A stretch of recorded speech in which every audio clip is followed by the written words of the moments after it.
Halo, saya Haliza Maharani. Di sini saya akan menjelaskan mengenai sistem hukum di Indonesia. Terdapat 5 sistem hukum, antara lain adalah sistem common law, sistem hukum adat, sistem civil law, sistem hukum Islam, dan sistem hukum komunis atau sosialis.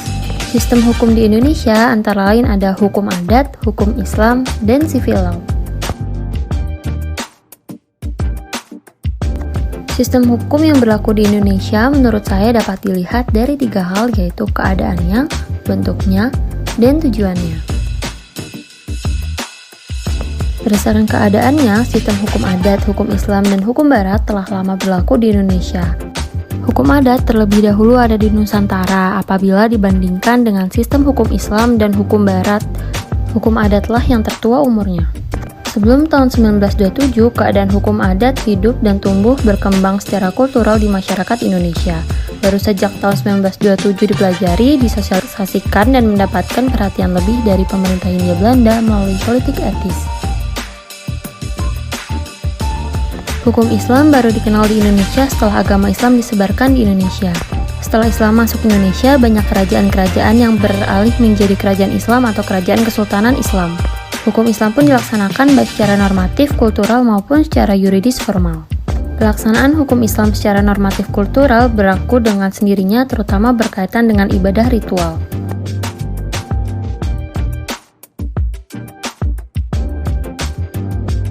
Hukum Barat diperkenankan bersama dengan datangnya orang-orang Belanda untuk berdagang hingga menjajah. Kemudian dibandingkan dengan hukum adat dan hukum Islam, hukum Barat ini lebih berkembang karena diberlakukannya secara resmi oleh pemerintah. Bentuk hukum adat, hukum Islam, dan hukum Barat berbeda. Hukum adat pada dasarnya bentuknya tidak tertulis dan tumbuh berkembang serta hilang seiring dengan tumbuh berkembangnya masyarakat. Namun ada juga hukum adat yang diangkat menjadi perundang-undangan sehingga menjadi hukum tertulis. Hukum Islam ada yang tertulis dan tidak tertulis dalam bentuk peraturan perundang-undangan. Hukum Islam yang tidak tertulis merupakan hukum Islam yang dipatuhi oleh umat Islam seperti hukum tentang peribadatan ritual seperti dalam Al-Quran, hadis, maupun kitab-kitab fikih. Hukum Islam tertulis merupakan bagian dari hukum Islam yang telah menjadi bagian perundang-undangan seperti hukum tentang perkawinan, zakat, wakaf, penyelenggaraan haji, perbankan syariah, surat berharga syariah, dan jaminan produk halal. Hukum Barat bentuknya tertulis yang semula dalam bahasa Belanda, contohnya adalah hukum private yang diterjemahkan dalam bahasa Indonesia menjadi Kitab Undang-Undang Hukum Perdata, dan ada juga Kitab Undang-Undang Hukum Pidana. Berdasarkan kesadaran hukum masyarakat adat, bahwa hukum adat bertujuan untuk menyelenggarakan kehidupan masyarakat yang aman, tentram, dan sejahtera. Hukum Islam mempunyai tujuan untuk mencapai kebahagiaan dunia dan akhirat dengan terpeliharanya 5 hal seperti agama, jiwa, akal, keturunan, dan harta benda. Kemudian tujuan dari hukum Barat adalah untuk memperoleh kepastian hukum dan keadilan hukum.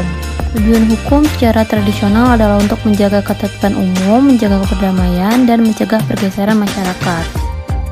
Berdasarkan pemaparan di atas, sistem hukum di Indonesia menurut saya awal mulanya hingga saat ini dibentuk atas dasar keragaman masyarakat, sehingga terdapat 3 campuran sistem hukum yang dianut oleh Indonesia, antara lain hukum adat, hukum Barat, dan hukum Islam. Teruntuk sistem hukum Islam, sampai saat ini perkembangannya menyesuaikan sebagaimana pemeluk agama mayoritas di Indonesia, yaitu agama Islam.